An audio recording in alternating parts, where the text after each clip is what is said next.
네, 안녕하세요. 비행 경로 오버랩을 활용한 푸시 브름 센서 자료 기하 보정 발표를 맡은 최원석입니다.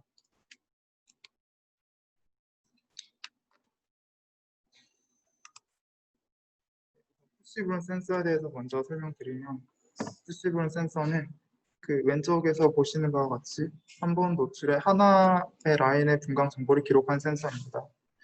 그런데 그 필드 오브 뷰 내 분광 정보를 여러 밴드의 분광 정보를 동시에 기록할 수 있다는 장점을 가지고 있어서 UAV 원격 탐사의 표준형 센서로 많이 활용되고 있습니다. 하지만 그 라인 스캐너이기 때문에 한 번에 획득할 수 있는 공간 정보가 아주 적습니다. 그래서 고해상도로 넓은 면적을 촬영할 경우에는 기하 보정을 위해서 지형 정보를 부가로 획득해야 합니다. 부가로 획득하는 방법은 푸시분 센서와 레이더 위상의 DM을 사용해서 보정을 하거나 푸시분 센서와 모바일 라이더를 동시에 관측해서 그 지형에 대한 정보를 동시에 획득하는 방법도 있고, 아니면 이미 정사 보정이 완료된 항공 사진을 획득하고 거기에 센서로 기록한 영상을 매칭하는 방법으로 기하 보정을 할 수 있습니다. 하지만 이 과정들이 여러 개의 센서를 사용하는 게 일치시키는 것이 어려운 일이기도 하고 시간이 많이 소모가 되기 때문에 저는 이번 연구에서는 푸시블 센서 하나만을 가지고 그 센서를 획득한 데이터 자체를 활용해서 기하 보정을 진행하였습니다. 네, 방법은 컨셉은 간단하게 말씀드리면, 동일한 물체를 관측할 때 관측하는 방향에 따라서 물체 사이의 위치 관계가 바뀐다는 점을 활용해서 드론 경로를 겹치고 또 겹쳐진 부분에서 높이를 계산했습니다. 높이를 계산하는 방법으로 지표면에 대한 정보를 획득했습니다. 그러면 그림을 보시면은 나무랑 두 그루의 나무가 있고 그 가운데 도로가 하나가 있는데, 만약에 A라는 위치에서 이 장면을 관측하면 그 오른쪽에 있는 나무와 아마 도로가 겹쳐져서 보일 것이고, B라는 위치에서 관측하면 아마 왼쪽에 있는 나무와 도로가 겹쳐져서 보일 겁니다. 근데 이게 전부 다 물체들 사이의 높이 동일한 위치. 실제로는 물체들은 변화가 없지만 그저 높이 차이가 달라서 발생하는 것이기 때문에 이 점을 이용해서 높이를 계산했습니다. 네, 방법은 다음과 같습니다.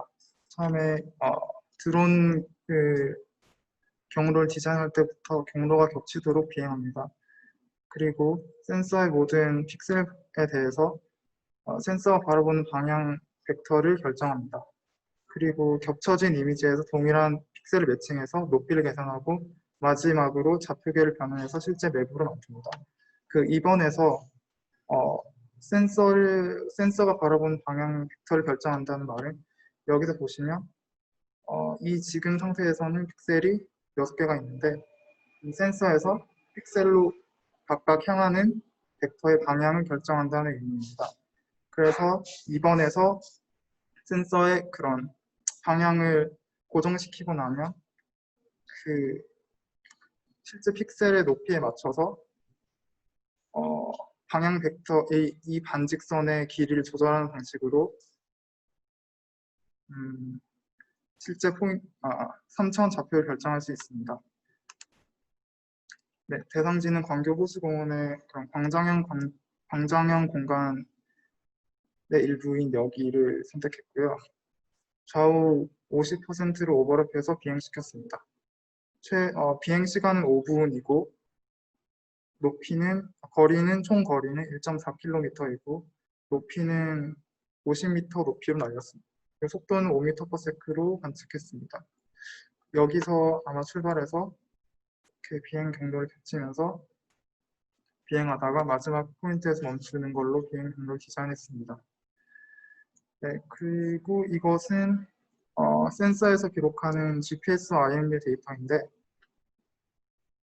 여기서 보실 건 이 그래프가 특이한 게 짐벌을 달았음에도 불구하고 피치라는 값이 계속 왔다 갔다 하면서 변한다는 걸 알 수 있습니다. 변화의 폭은 한 마이너스 2도에서 거의 마이너스 10도까지 변하는데, 피치는 그 센서가 앞뒤로 기울어진 방향을 말합니다. 그런데 아무리 등속으로 비행한다 해도 드론이 앞으로 전진하려면 뒤쪽 프로펠러가 더 빨리 돌아서 드론이 기울어질 수밖에 없습니다. 그래서 피치에 대한 보정이 가장 중요하다고 생각합니다. 그리고 여기 있는 값은 롤이라는 값인데 드론이 좌우로 기울어진 방향입니다. 좌우로 기울어져 있는 정도를 가리킵니다. 그래서 직선으로 비행하는 구간에서는 거의 일정한 걸 알 수 있고, 여기 지금 회전하는 구간에 대해서만 약간의 변화가 있다는 걸 알 수 있습니다. 네, 그래서 이 앞서 방금 봤던 경로대로 이미지를 나열하면 다음과 같습니다. 이렇게 노란색 라인을 따라서 드론이 비행했고, 지금 이미지가 약간 밀려나는 상황이에요. 그리고 이 사이에서 겹쳐진 부분을 확인할 수 있습니다. 그 다음에 이제 방향 벡터를 결정할 수 있습니다. 방향 벡터를 결정할 때는 먼저 센서 중심이 바라보는 방향 V와 드론이 비행하는 방향, 헤딩하는 방향을 먼저 결정합니다. 그리고 센서 필드 오브 뷰 내의 다른 픽셀들은 어떤 V라는 벡터를 U라는 벡터에 대해서 회전시키는 방법으로 방향을 결정할 수 있습니다. 제가 사용한 센서는 그 640개의 픽셀로 이루어져 있고 또 필드 오브 뷰가 약 20도입니다. 그러니까 저의 경우에서는 V 벡터를 마이너스 10도에서 필드 오브 뷰, 전체 필드 오브 뷰가 20도이니까 V 벡터를 마이너스 10도에서 10도로 640개 인터벌로 회전시키는 방법으로 방향을 결정했습니다. 이 방법으로 센서가 기록한 모든 픽셀에 대해서 센서가 기록한 이미지의 모든 픽셀에 대해서 센서가 바라보는 방향을 결정할 수 있습니다. 네, 좀 더 자세히 살펴보면 제일 먼저 V 벡터, U 벡터를 결정하는 건 IMU 센서를 이용해서 할 수가 있는데 IMU 센서는 카메라가 X, Y 지축에 대해서 얼마나 회전한 상태인지를 기록합니다. 그래서 카메라가 수직 아래를 볼 때 방향인 0,0,-1 벡터와 드론이 정확히 북쪽을 향할 때 방향 벡터인 0,1,0 벡터를 IMU가 기록한 회전 각도만큼 회전시켜서 V 벡터와 U 벡터를 결정합니다. 회전하는 방법은 제일 먼저 X로 회전하고 그 다음 Y로 회전하고 Z축 순서로 회전시키면 됩니다. 그래서 회전은 그런 3차원 회전 변환 행렬을 사용했고 다음과 같이 X축으로 피치만큼, Y축으로 롤만큼, Z축으로 여우만큼 회전했을 경우에 그런 회전 변환 벡터를 구할 수 있습니다. 이를 순차적으로 곱해서 전체 로테이션 매트릭스를 구하고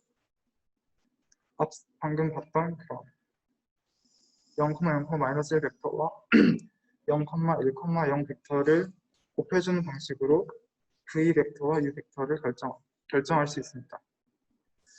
그 다음에 U 벡터를 기준으로 V 벡터를 회전시키는데 방금 전 슬라이드에서 봤던 그런 회전 변환 행렬이 일반형인데 U라는 벡터가 있을 때 U라는 벡터에 대해서 세타만큼 회전시켰을 때의 그런 좌표를 회전시키는 회전 변환 행렬입니다. 그래서 이 R 벡터에 대해서 세타를 변화시켜가면서 V를 곱해주는 방식으로 모든 픽셀로 향하는 방향을 결정할 수 있습니다. 그 이후에 동일한 지점을 이용해서 높이를 계산할 수 있는데 동일한 지점 먼저 매칭하기 위해서 저는 컴퓨터 비전 알고리즘인 썰프 알고리즘을 사용했습니다. 이미지에서 특징점을 추출하고 매칭해주는 컴퓨터 비전 알고리즘으로 사진 기하 분야에서 활용도가 높습니다. 이미지의 회전이나 크기 변형에 강하다고 알려져 있습니다.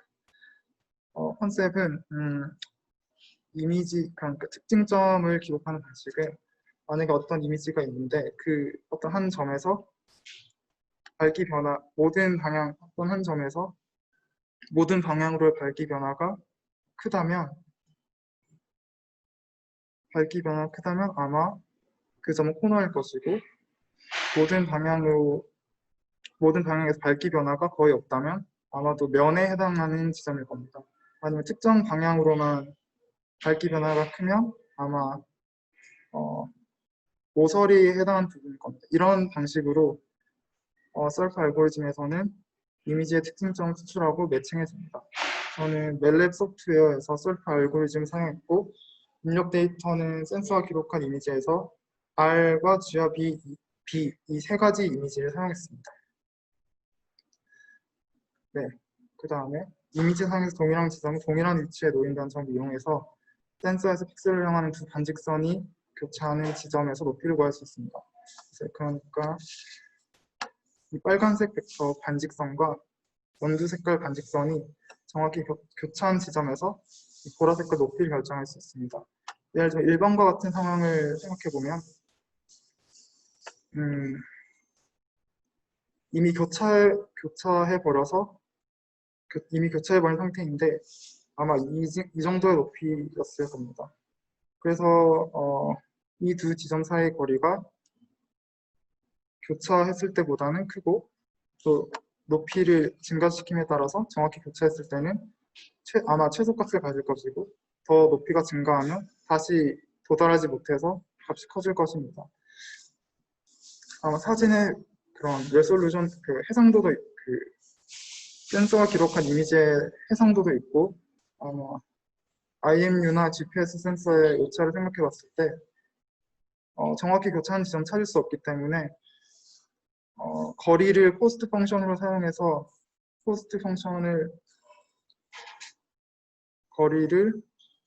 지점 사이의 거리를 코스트 펑션을 사용해서 높이를 변화시키는 방법으로 높이를 최적화할 수 있습니다.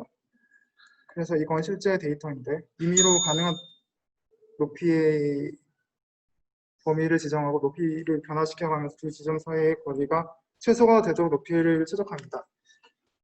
그러니까 이런 U자형 그래프에 아마 극소값이 될 것이고, 이미지 상에서 보면은 여기가 검정색에서 흰색으로 갈수록 높이가 낮아지는데, 높이가 낮아짐에 따라서 이렇게 반직선이 만나는 지점을 실제로 확인할 수 있습니다.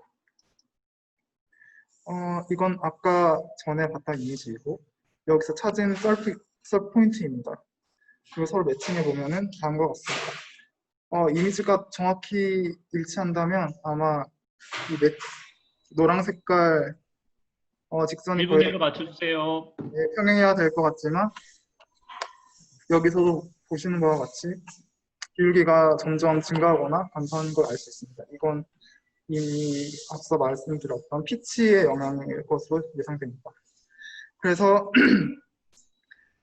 앞서 계산한 픽셀별 높이를 공간적으로 보관하고 픽셀별 좌표를 결정합니다. 그래서 제가 임의로 만든 그리드 좌표계를 만들고 거기에 피팅하는 방식으로 좌표계를 변환할 수 있습니다. 오른쪽 그림은 그 좌표계를 변환한 결과 이미지이고, 저는 나무 중심 좌표를 기준으로 실제 데이터와 지도상의 비하 보정 방식을 평가했습니다. 가민 GPS로 나무 위치를 기록하여 들어오는 기하 보정 자료를 검증했는데, 평균 불일치는 약 2.27m로 가민 GPS 오차 범위인 플러스 마이너스 3.6m 내에서 일치합니다. 하지만 가민 GPS 자체가 오차 범위가 크기 때문에 아마 이 더 정밀한 검증을 위해서는 라이더나 RTK를 사용한 방법을 사용해야 할 것 같습니다. 이것으로 저의 발표는 마치겠습니다.